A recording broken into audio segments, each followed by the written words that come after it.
Le glorieux retour du Christ Jésus ou dans l'attente de son apparition.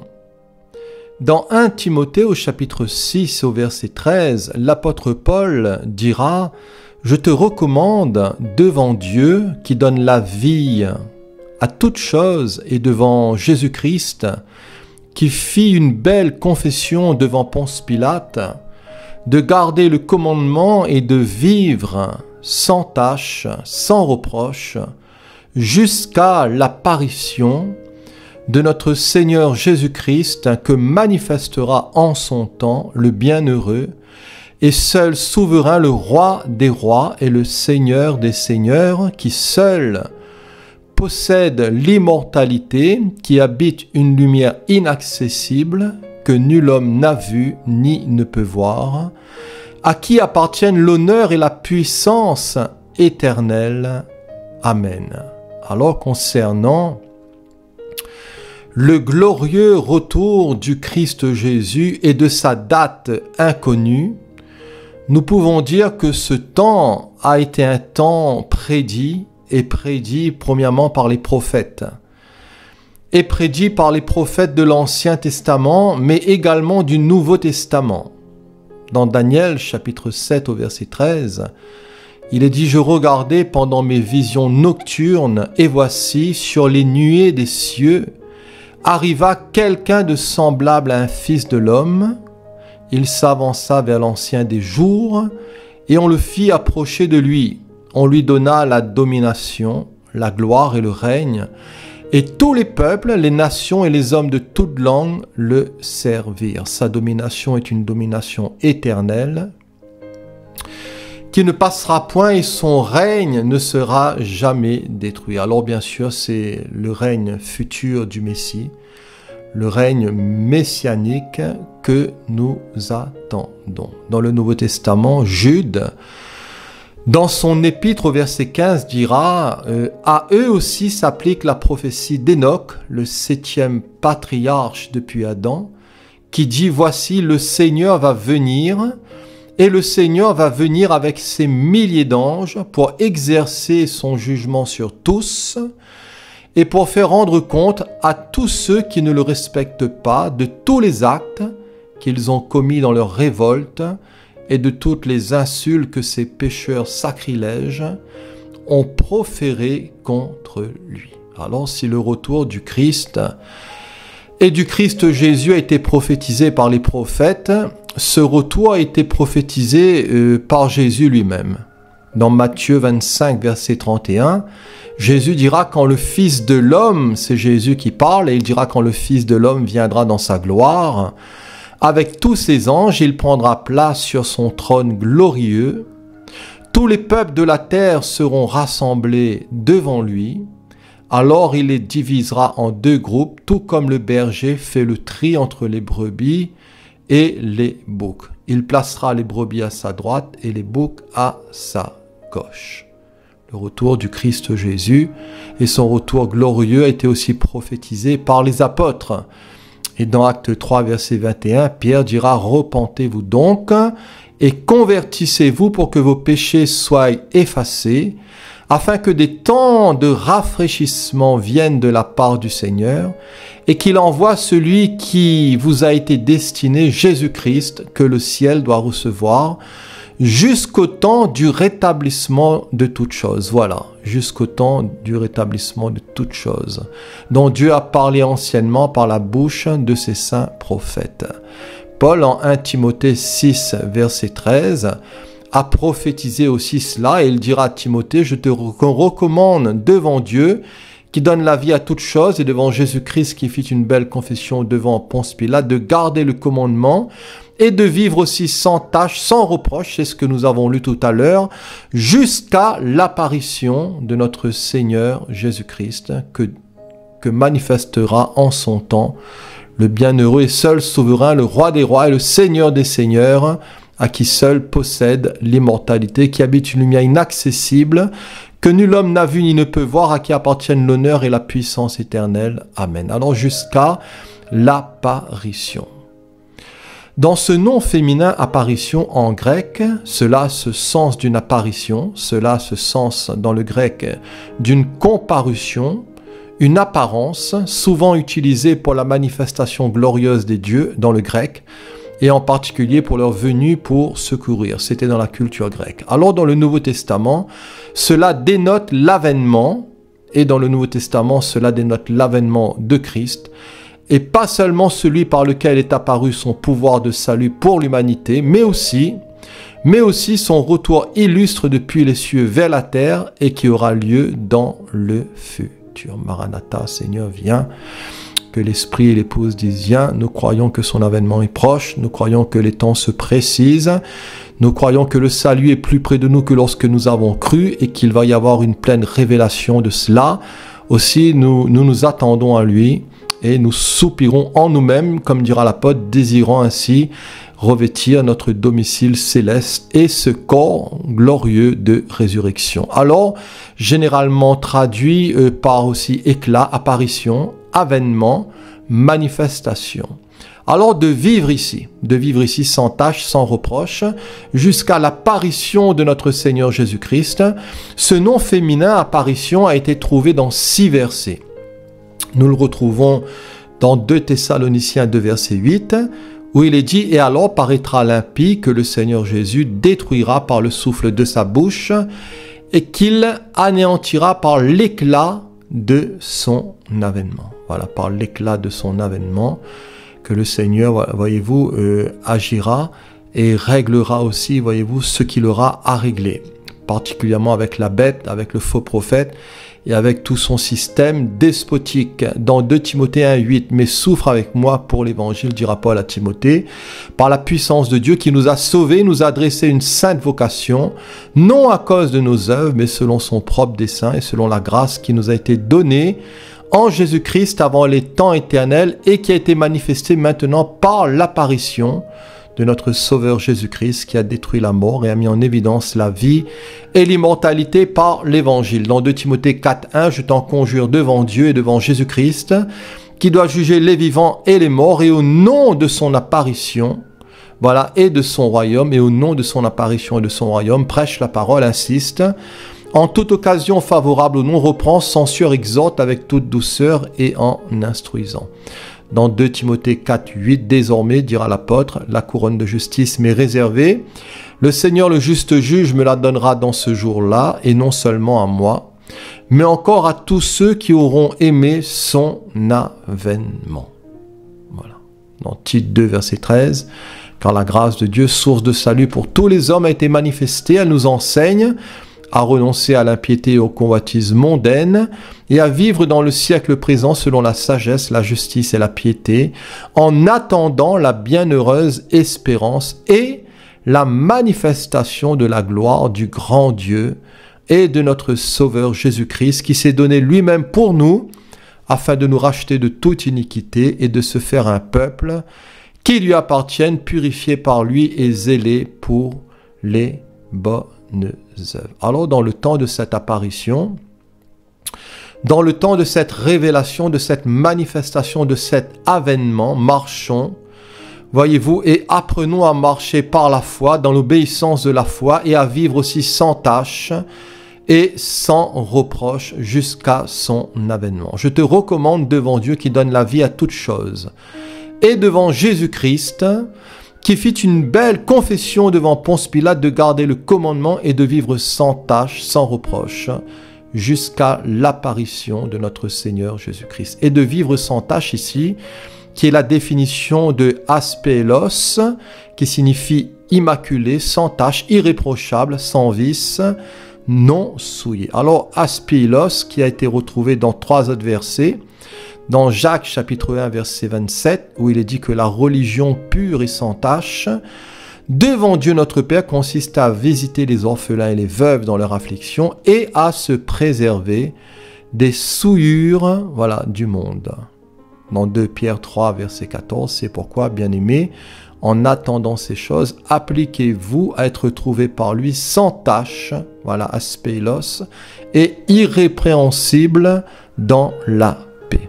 Dans 1 Pierre 1 verset 18, parlant du Messie, il est dit, sachant que ce n'est pas par des choses périssables, par de l'argent ou de l'or, que vous avez été rachetés de la vaine manière de vivre que vous aviez hérité de vos pères, mais par le sang précieux de Christ, comme d'un agneau sans défaut et sans tache. Voilà, le sans tache, le sans défaut, l'Immaculée Conception, ce n'est ni la Vierge Marie ou quelqu'un d'autre, c'est uniquement le Christ Jésus, notre Sauveur et notre Seigneur. Alors l'origine de ce mot, et de vivre sans tache, nous renvoie entre autres à Jacques 3, verset 6, où il est dit que la langue aussi est un feu.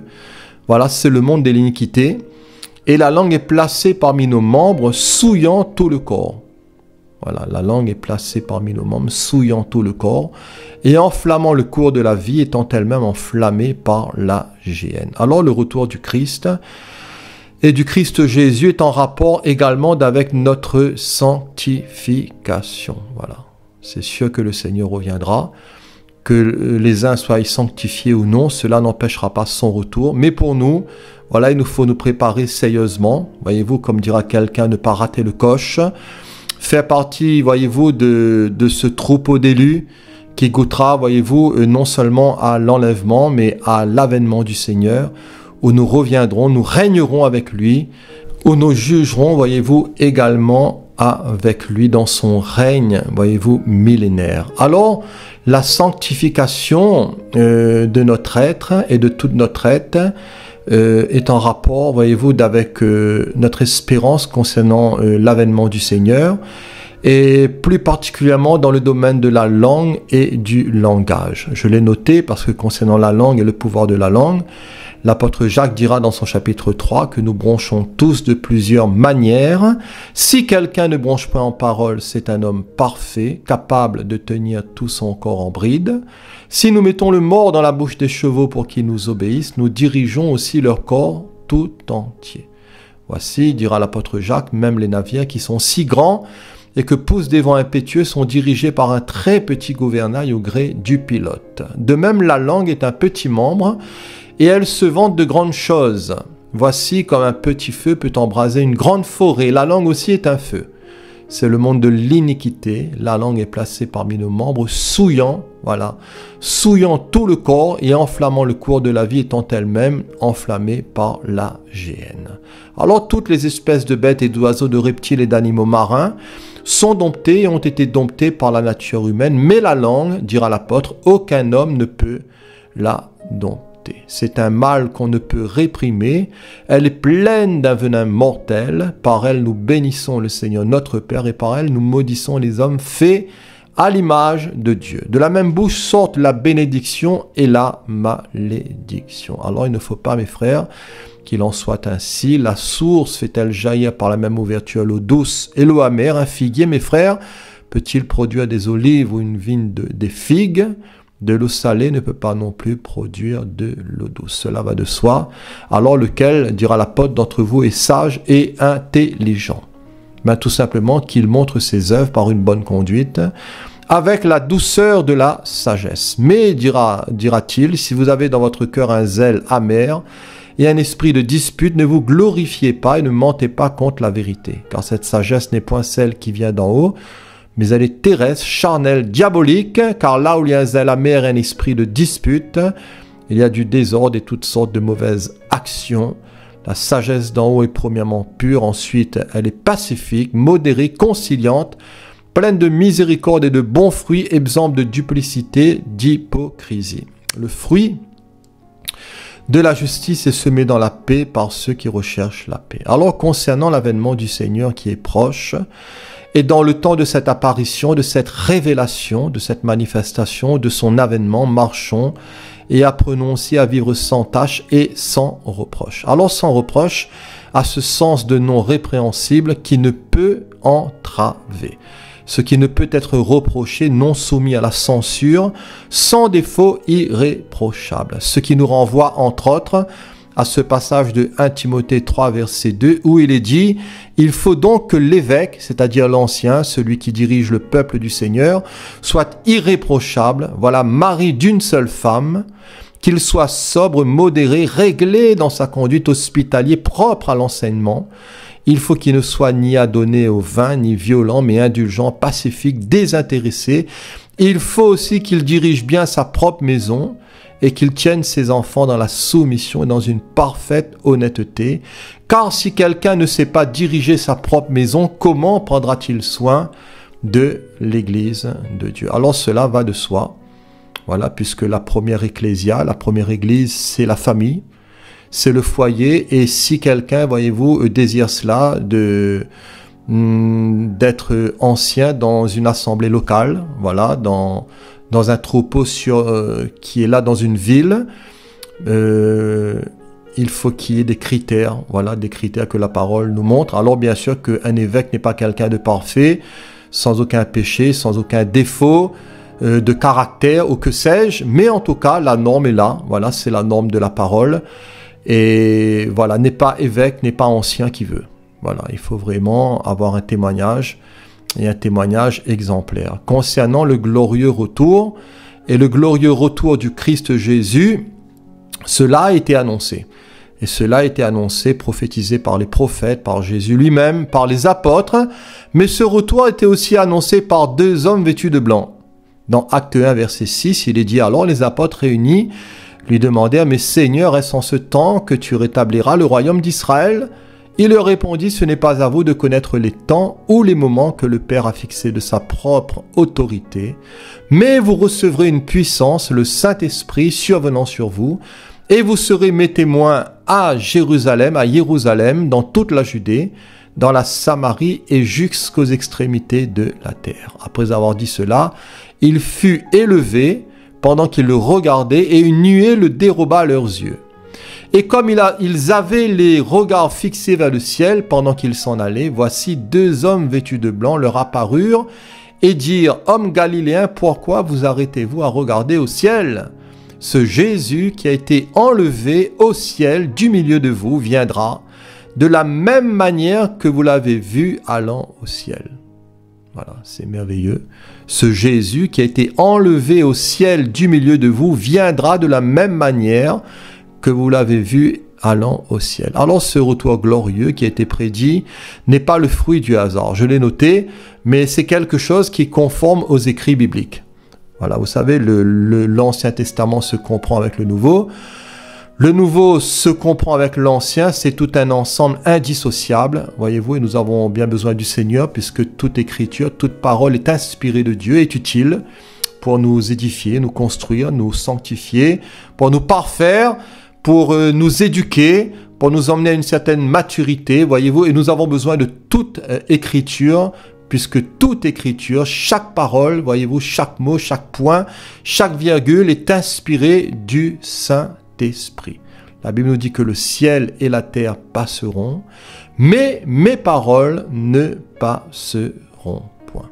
Voilà, Jésus ne ment pas, ses paroles ne passeront point, nous pouvons en être certains. C'est pour cela qu'il est dit « Malheur à celui qui ajoute ou qui enlève, qui retranche quelque chose. » Que le Seigneur nous aide à annoncer sa parole en toute transparence. Voilà. Même si certaines choses ne nous font pas plaisir, même si en lisant certains passages, cela ne nous renvoie pas une image, hein, voyez-vous, qui nous serait favorable, parce que nous pourrions voir là, voyez-vous, quelques défections en nous, quelques défauts, quelques fautes de caractère ou quelques péchés, mais nous n'avons pas le droit, je le dis, nous n'avons pas le droit de changer cette parole.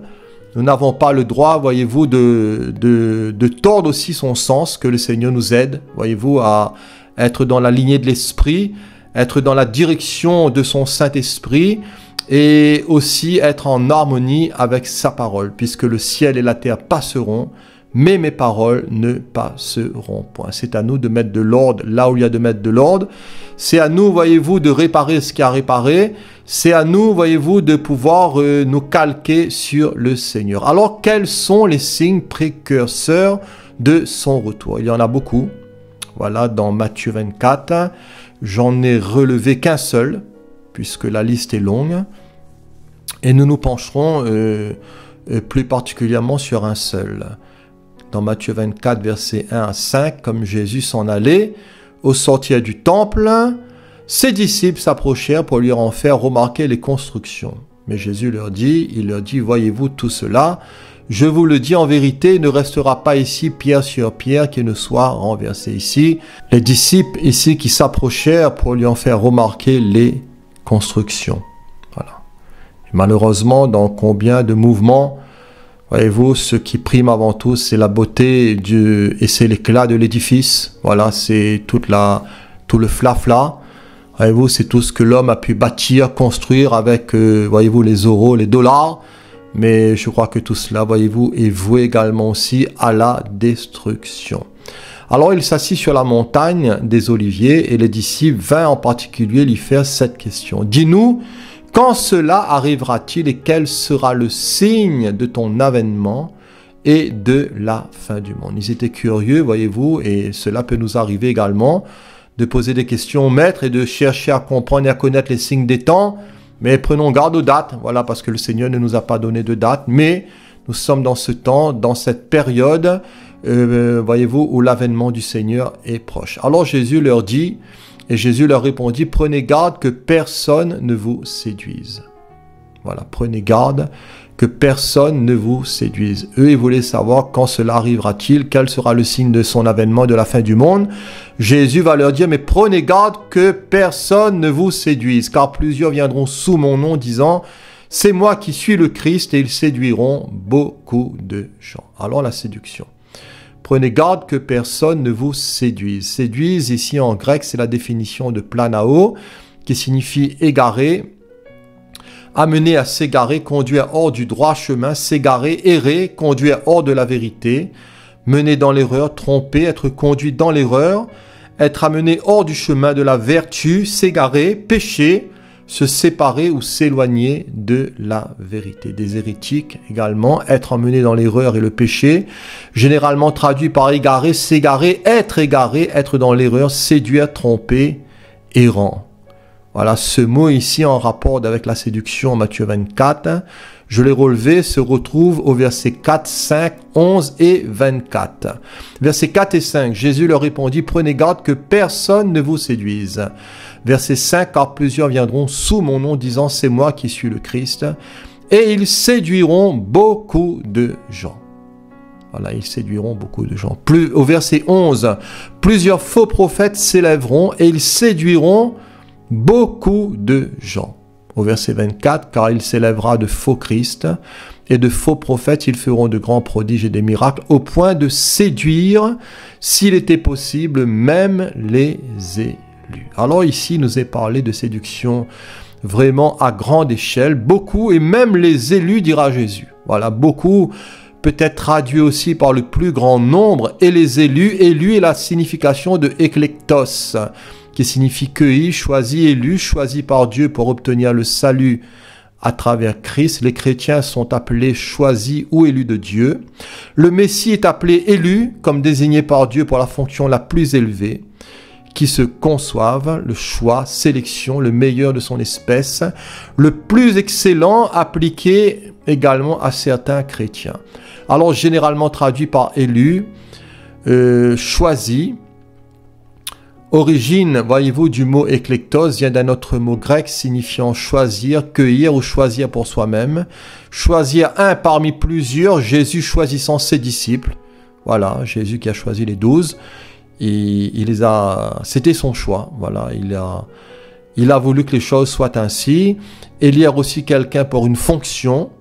Dieu choisissant qui il a jugé convenable pour recevoir ses faveurs, pour le séparer des autres humains et pour le garder. Nous avons aussi le choix des Israélites, voyez-vous, le peuple de l'Ancienne Alliance, le peuple de Dieu. Le choix de Dieu le Père choisissant aussi les chrétiens, ceux qu'il met à part de la multitude irreligieuse qui lui sont chers et qui les a rendus citoyens du royaume messianique par leur foi en Christ. Et le fondement de ce choix repose en Christ et seulement sur ses mérites. Dans Jean 15, verset 19, Jésus dira, ce n'est pas vous qui m'avez choisi, mais moi. Voilà, mais moi je vous ai choisi et je vous ai établi afin que vous alliez, que vous portiez du fruit, que votre fruit demeure, afin que ce que vous demanderez au Père en mon nom, il vous le donne. Si vous étiez du monde, dira Jésus, le monde aimerait ce qui est à lui, mais parce que vous n'êtes pas du monde, et que je vous ai choisi du milieu du monde, à cause de cela, le monde vous hait. Le Seigneur, en tout cas, met ses enfants à part.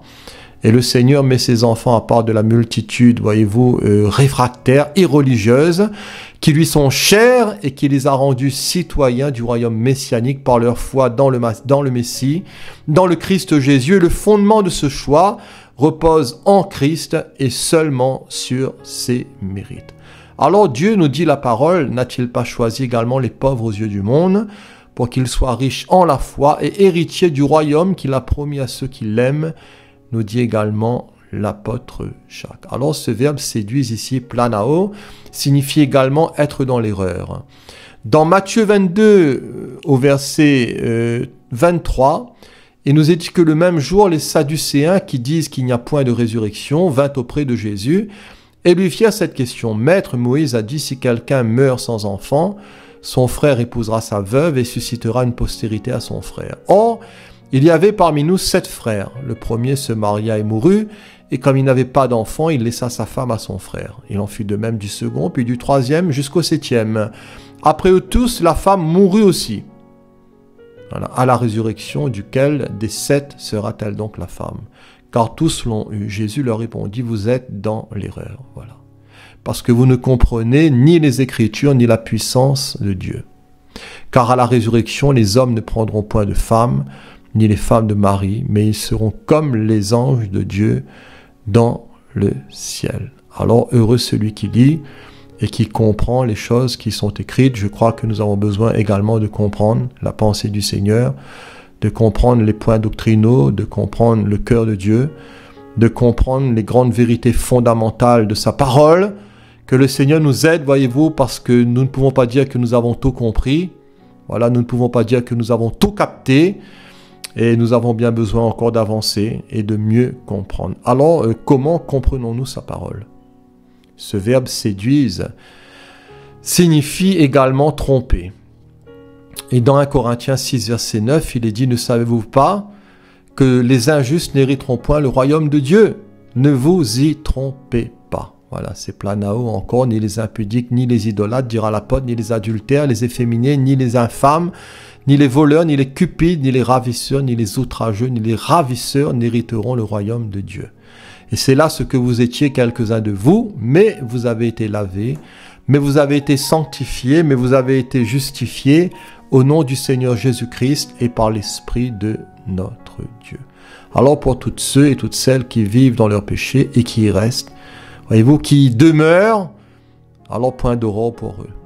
Vous savez, si le méchant ne se repent, si le païen, l'inconverti ne se repent et n'abandonne sa voie de péché, point d'aurore, point de salut. Alors que personne ne se trompe concernant cela.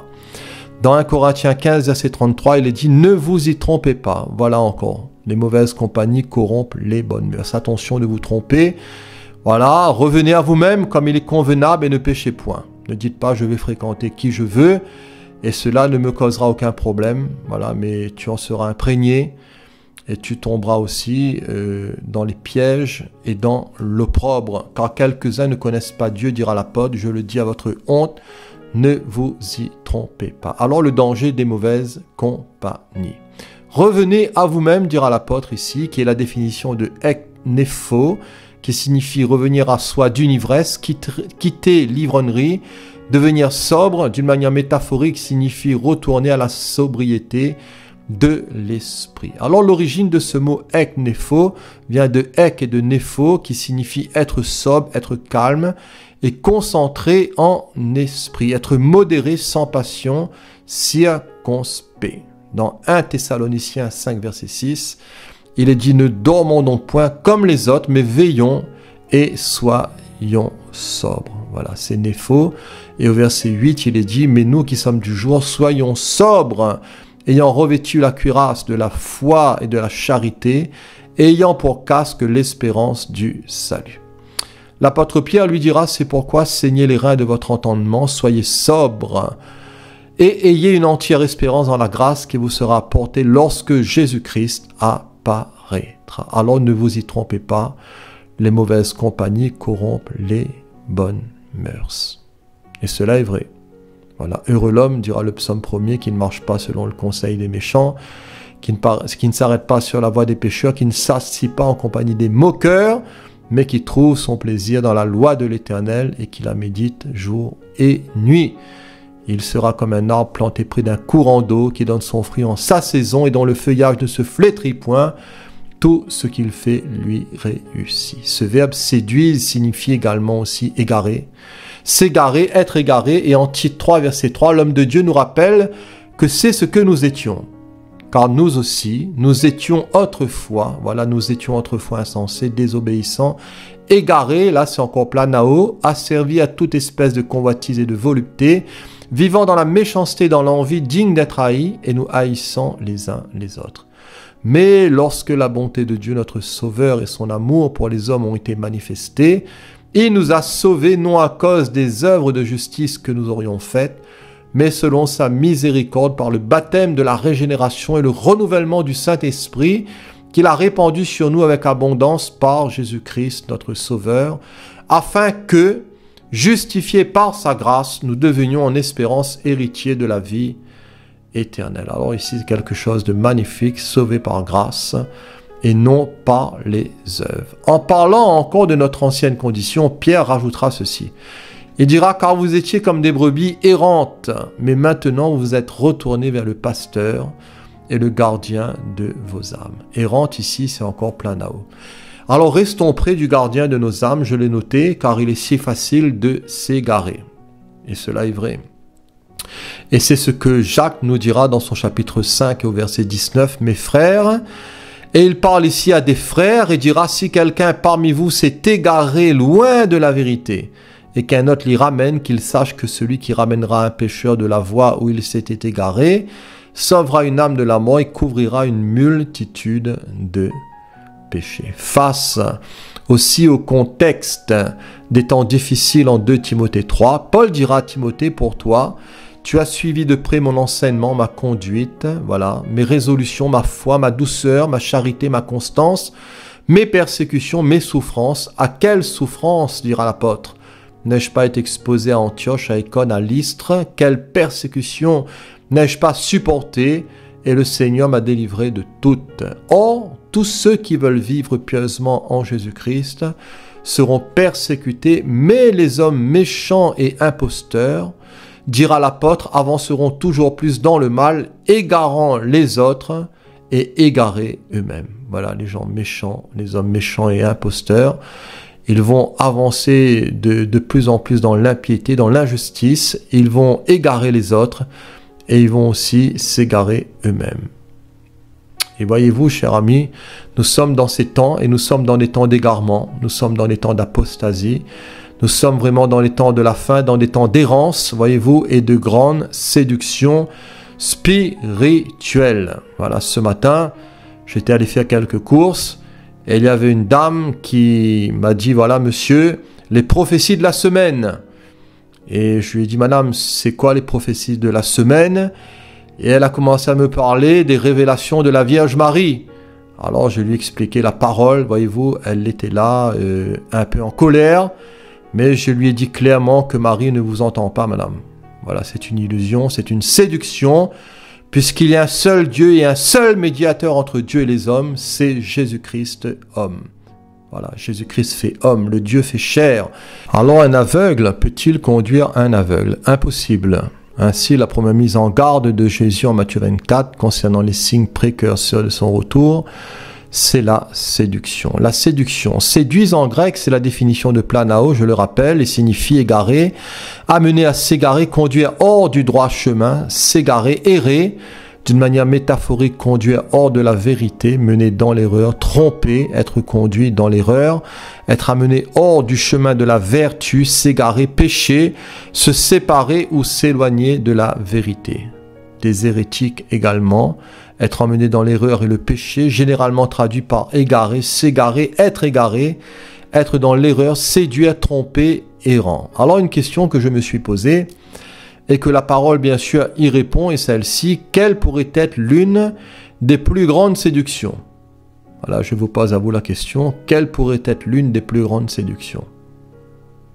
si ce n'est, voyez-vous, de se dire que nous n'avons pas de péché. Je ne sais pas si cela vous est arrivé, mais à maintes reprises, voyez-vous, en témoignant du Seigneur, une multitude de personnes m'ont dit qu'ils n'ont pas de péché. Voilà, donc ils se séduisent eux-mêmes. L'apôtre Jean dira dans son chapitre 1, verset 8, « Si nous disons que nous n'avons pas de péché, nous nous séduisons nous-mêmes. » Voilà, et la vérité n'est point en nous. Nous nous séduisons, c'est encore ici planao. Alors, comment triompher de la séduction? L'Écriture, je l'ai noté, reste le moyen de détection. L'Écriture reste le moyen de détection des séductions et une vie remplie du Saint-Esprit également. Voilà. Dans 1 Jean 2, verset 26, « Je vous ai écrit ces choses au sujet de ceux qui vous égarent, dira l'apôtre. » Je vous ai écrit au sujet de ceux qui vous égarent. Pour vous, l'onction que vous avez reçue de lui demeure en vous. L'onction. Et vous n'avez pas besoin qu'on vous enseigne, mais comme son onction, son Saint-Esprit vous enseigne toutes choses et qu'elle est véritable et qu'elle n'est point un mensonge, demeurez en lui selon les enseignements qu'elle vous a donnés. Donc il nous faut bien la parole et l'esprit. Il nous faut l'esprit et la parole. Il nous faut être soumis aux Écritures et au Saint-Esprit et aux Écritures. Alors la séduction, une autre séduction, qui consisterait à dire que je suis rempli du Saint-Esprit et que ma vie n'est pas conforme aux Écritures, que ma vie n'est pas scripturaire, voyez-vous.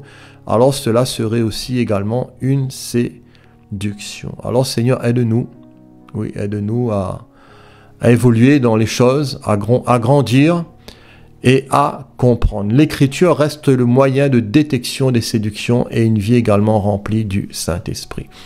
Dans Apocalypse 2, verset 20, « Écrit à l'ange de l'église de Thyatire, voici ce que dit le Fils de Dieu, celui qui a les yeux comme une flamme de feu et dont les pieds sont semblables à de l'airain ardent. Je connais tes œuvres, ton amour, ta foi, ton fidèle service, ta constance et tes dernières œuvres plus nombreuses que les premières.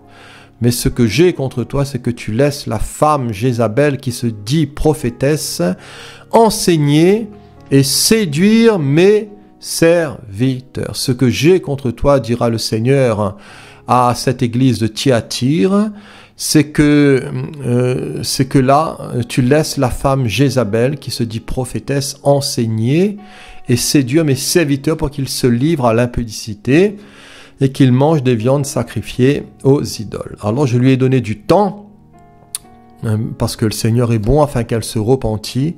Elle ne veut pas se repentir de son impudicité. Tu laisses la femme Jézabel. Alors, dans combien d'églises et combien de femmes dans combien d'églises qui enseignent et qui séduisent les serviteurs de Dieu? Combien de femmes et dans combien d'églises qui enseignent et qui séduisent, voyez-vous, le peuple de Dieu? Et cela, voyez-vous, est quelque chose de terrible. Tu laisses la femme Jézabel, cette épouse d'Akab, cette reine impie et cruelle qui protégeait l'idolâtrie et persécutait les prophètes. Jézabel, nom symbolique aussi d'une femme qui prétendait être prophétesse et qui clamait la liberté chrétienne de consommer les nourritures sacrifiées aux idoles. Alors pour terminer, pour conclure, la Bible nous parle aussi de l'enfermement et de l'enfermement du grand séducteur en Apocalypse 20. Où il est dit, puis je vis descendre du ciel un ange qui avait la clé de l'abîme et une grande chaîne dans sa main. Il saisit le dragon, le serpent ancien qui est le diable et Satan et le lia pour 1000 ans. Il le jeta dans l'abîme, ferma et scella l'entrée au-dessus de lui afin qu'il ne séduisît plus les nations. Voilà, afin qu'il ne séduisît plus les nations jusqu'à ce que les 1000 ans fussent accomplis. Après cela, il faut qu'il soit délié pour un peu de temps. Alors soyons prudents, veillons, prions parce que la séduction est là. Elle est à l'œuvre. Voilà, dans le monde, il y a tout un esprit de séduction et prenons garde. Voilà, puisque la Bible nous dit que celui qui croit être debout, qu'il prenne garde de tomber. Alors Seigneur, remplis-nous de ton Saint-Esprit. Quelqu'un dernièrement me disait, je veux être rempli du Saint-Esprit. Et je lui ai dit, mes frères, c'est quoi être rempli du Saint-Esprit? Et il me dit, c'est rechercher la communion, c'est un peu l'extase. Je lui ai dit, frère, rechercher, être rempli du Saint-Esprit, ce que cela signifie, c'est d'obéir au Seigneur. C'est de soumettre sa volonté à l'Esprit de Dieu. Et là, nous pouvons dire que nous sommes remplis du Saint-Esprit. quand nous arrivons, voyez-vous, à accomplir ce qui est juste, à être conforme au désir du Seigneur, à ce qu'il veut, alors là, oui, je peux dire que je suis conduit et dirigé et que je suis rempli de l'Esprit de Jésus. Cela n'empêche pas, voyez-vous, la joie, cela n'empêche pas un débordement, cela n'empêche pas, voyez-vous, que nous puissions nous exprimer en d'autres langues, cela n'empêche pas, voyez-vous, que nous puissions chanter, louer le Seigneur, mais, voyez-vous, être rempli de l'Esprit, cela nous emmènera toujours, voyez-vous, à observer les Écritures, à nous y appliquer, à demeurer dans le Seigneur, que ses paroles demeurent en nous et que nous puissions être obéissants, voyez-vous, jusqu'à ce que le Seigneur nous prenne et jusqu'à ce que nous puissions aussi régner avec lui. Alors que celui qui croit être debout prenne garde de tomber. Il nous faut être prudents, voilà, comme des serpents, simples comme des colombes. Jésus a dit veillez. Veillez et priez parce qu'il y a beaucoup de tentations, beaucoup de séductions, beaucoup de pièges, de ruses, voyez-vous, de choses subtiles. Et nous avons bien besoin de nous requinquer, de nous fortifier, de nous approcher du Seigneur, afin d'avoir l'œil ouvert, afin d'avoir, voyez-vous, non pas la vue obscurcie, mais Seigneur, mets-y ton divin collier, et donne-nous des yeux pour voir, des oreilles pour entendre, afin de pouvoir être debout lorsqu'il paraîtra. Alors Maranatha, Seigneur, viens, que l'Esprit et l'Épouse disent, viens, Seigneur, nous sommes dans les temps sont proches, Seigneur, quand nous voyons tout ce qui se passe aussi au Moyen-Orient, cette guerre entre Israël et l'Iran, qui est conforme aussi à ta parole, puisque tu nous parles de cela dans la fin des temps, qu'il y aura une guerre avec ce royaume de Perse, et tout ce Moyen-Orient qui sera là comme un barrique de poudre, et nous croyons que les choses se précisent, Seigneur. C'est vrai, nous ne sommes pas là pour jouer aux prophètes, ou pour jouer à des donneurs de dates. Non, Seigneur, mais nous sommes là pour apprendre à te connaître et pour espérer, pour nous préparer jusqu'à ce que tu nous prennes. Alléluia.